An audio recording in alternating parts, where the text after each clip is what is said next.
Thank you very much, Your Excellency. It now gives me great pleasure to introduce Ms. Bridget Gabriel, CEO and President of Act for America.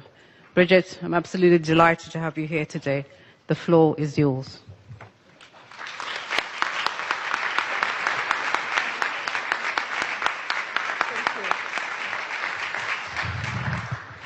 Thank you. I am honored to be here today. Ladies and gentlemen, it is an honor and privilege to be here today speaking in defense of Jews worldwide and the evils of anti-Semitism. As you notice, I am wearing a Star of David. This necklace was given to me by a man during a book signing in Dallas, Texas. This necklace belonged to his wife, who died in a tragic accident. He said to me, crying, "This necklace was my wife's favorite. She died wearing it. She considered you her hero for your work for the Jewish people. I want you to have it. Promise me you'll wear it." I couldn't find a more befitting time to honor her and her memory than now, wearing this Star of David as a Lebanese, giving a keynote speech at the United Nations in defense of the Jewish people. We are here today to address the rise of global anti-Semitism. 10 years ago, Nathan Sharansky explained, classical and anti-Semitism is aimed at the Jewish people or the Jewish religion. New anti-Semitism is aimed at the Jewish state. Mr. Sharansky devised what he called the 3D test. The 3Ds are demonization, double standards, and delegitimization.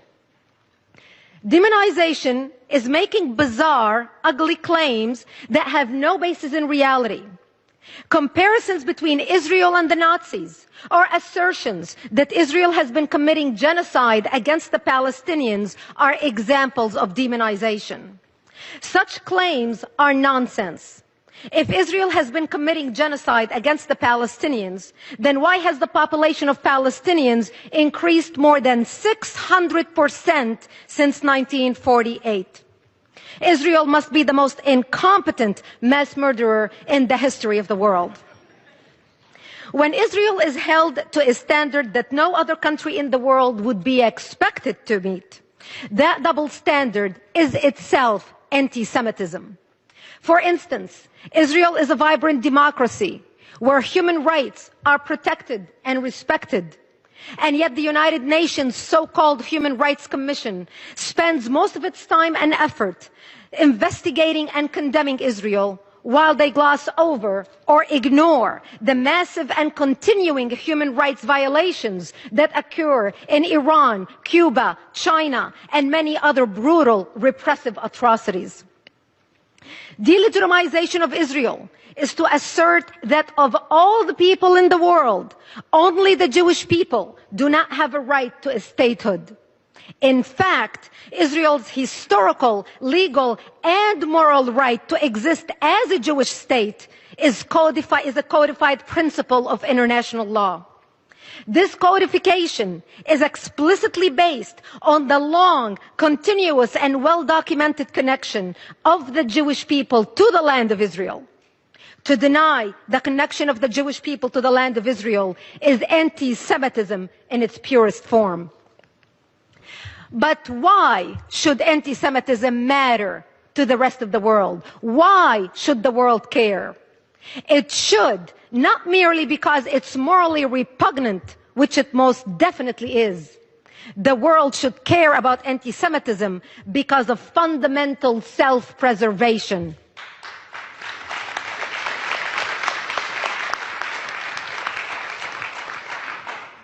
The stark truth is that the world stands at the edge of a deep, dark precipice. At the bottom lurks another Holocaust that has already begun.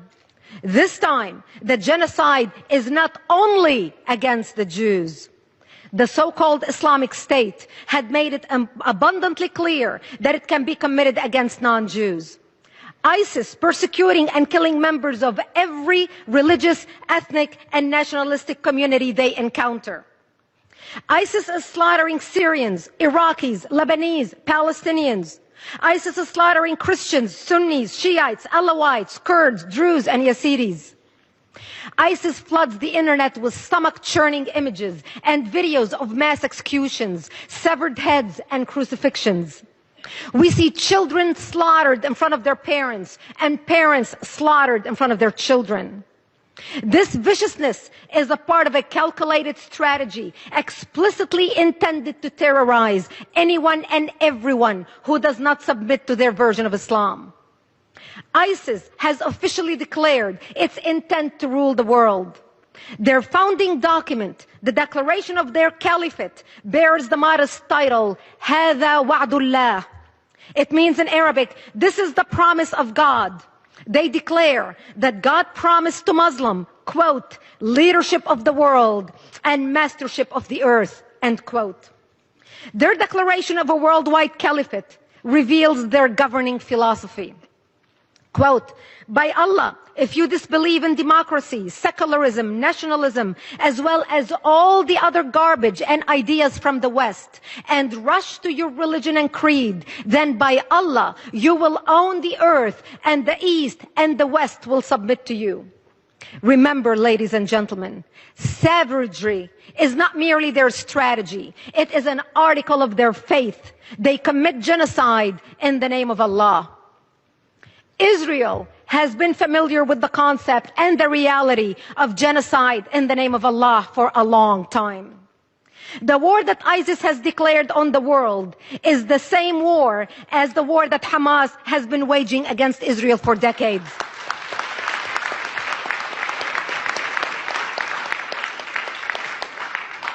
The only difference, again, is focus. ISIS seeks a worldwide caliphate. Hamas is focused on the destruction of Israel. However, their motivation, methods, and morals are the same.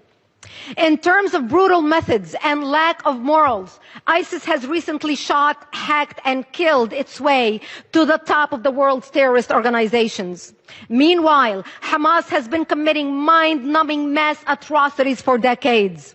They used to wrap their children in dynamite and nails and send them to blow up Israeli buses and restaurants.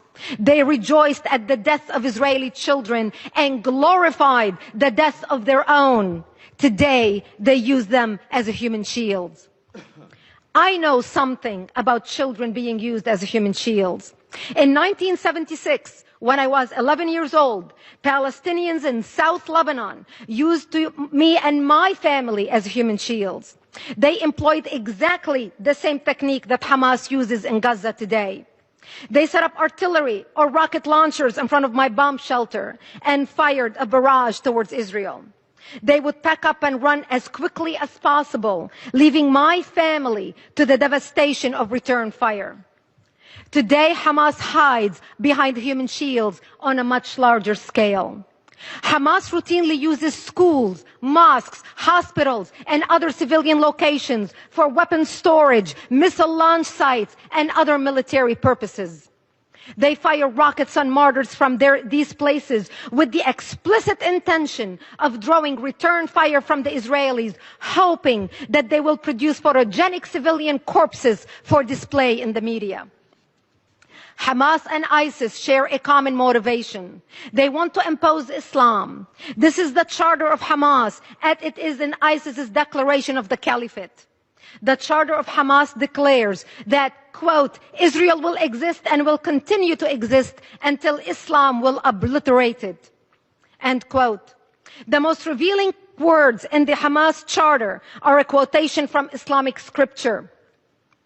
The day of judgment will not come about until Muslims fight the Jews. The stones and trees will say, "O Muslim, O Abdullah, there is a Jew behind me, come and kill him."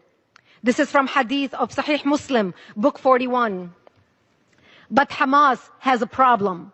In Israel, Jews don't hide behind stones or trees. In Israel, Jews stand up and defend themselves. Israelis have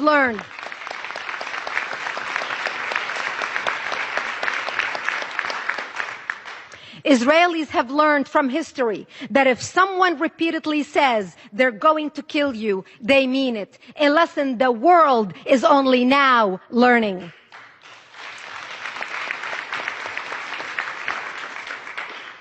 70 years ago, the world stood by as the Jews of Europe went out the chimneys. Today, the Jews of Israel aren't going to go quietly into the slaughter as they sit on the front line of fighting for Western civilization, fighting for all of us.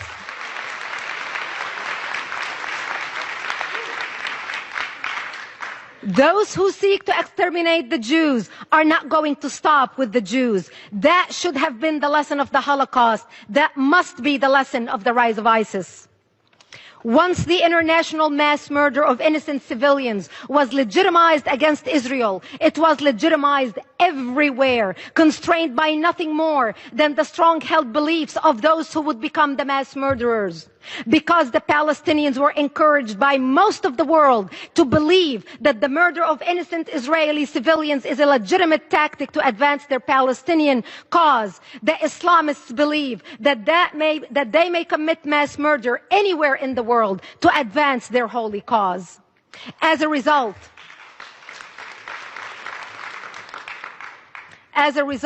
we suffer from a plague of terrorism, Islamic terrorism, from Moscow to Madrid, from Bali to Beslan, from Nairobi to New York, authored and perfected by the Palestinians. Israel and the United States are not separate targets of Islamic terrorism. The whole world is their target, and the world better learn this lesson and learn it fast.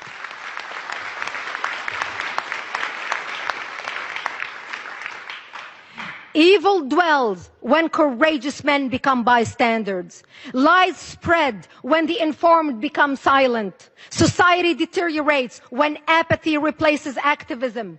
Tyranny comes when leaders become mediocre and haters become organized. Today, we are summoned to lead in our communities and our nations. We are summoned to wake up the apathetic and inspire the despaired, to silence the liars and educate the concerned, to speak tolerance instead of resentment, forgiveness instead of revenge, love instead of hate, peace instead of war. We are here at the United Nations today because each one of us is a leader and an instrument of change with history as our final judge. How will we be judged? I, as a leader of ActForAmerica.org, the largest national security organization in America, with chapters in 11 countries around the world, am committed to do whatever possible we can to stand up with the Jewish people and defend them.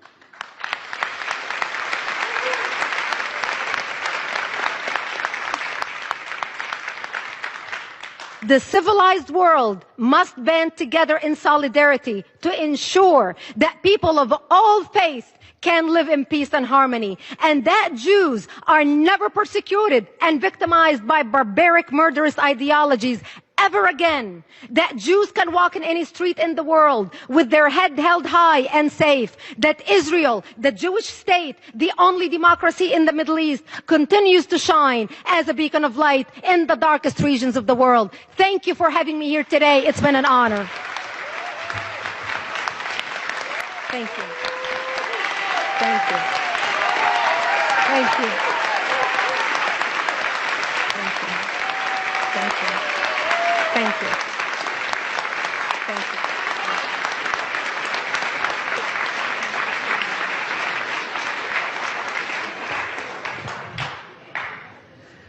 Thank you, Ms. Bridget Gabriel.